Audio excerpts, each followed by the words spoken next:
Alright guys, let's look at the first Math Notes video for Chapter 11. This is 11.1.1, Compound Interest. This really kind of goes back to what we were doing in Chapter 10, but we'll take a look at this equation. So the formula for compound interest is generally written as A equals P times 1 plus R over N raised to the NT power, where A is the total amount of money that you have at any time. P is the principal, or what you start with, your initial value. R is the annual interest rate, and the annual interest rate. T is the number of years, and N is the principal, or sorry, N is the number of times per year the interest is compounded. So you'll notice we've got annual, which has year in it. We have T, which is year, and N is the number of times per year. So there's sort of a hidden unit in there with those years that you want to think about. Really, this is based still on the equation that we have had all along for exponential functions, where y equals a b to the x. This time our initial value is p, our multiplier is this whole thing here, and our exponent is nt. So it hasn't changed all that much. It's just different. It just looks a little different. So let's look at an example. If you invest $5,000 for 20 years at an annual interest rate of 4.8% and it's compounded monthly, it's going to look like this. Our initial investment was $5,000.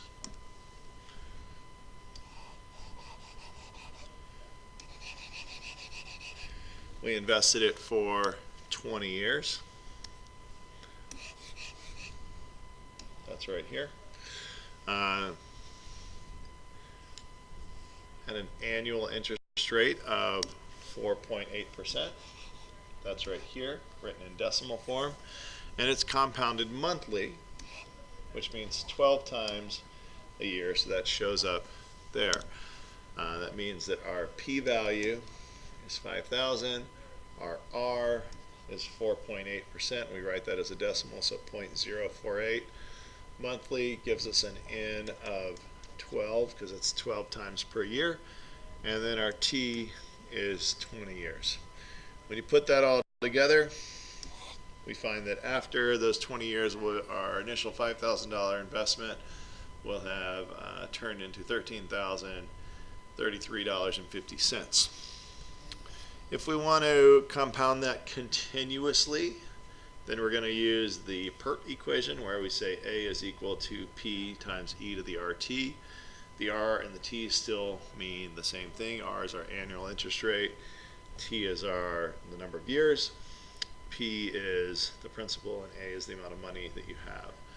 So if we took that same formula and we wanted to figure out how much we had after 20 years of continuous compounding, we could say that A equals 5,000 times e raised to the 0.048 times 20, and we would find that that equals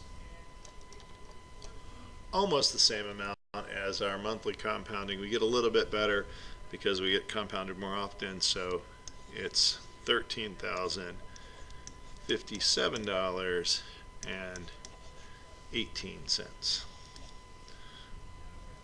Okay, so guys, on the next slide I have some practice problems for you. We're going to say that Tomas invests $1,500 at 6% interest. Calculate the following. How much will the money be worth after 15 years if it's compounded quarterly, or 4 times a year? And part B, how much will it be worth after 15 years if it's compounded continuously? All right, take a shot at those. We'll talk about it in class. Thanks.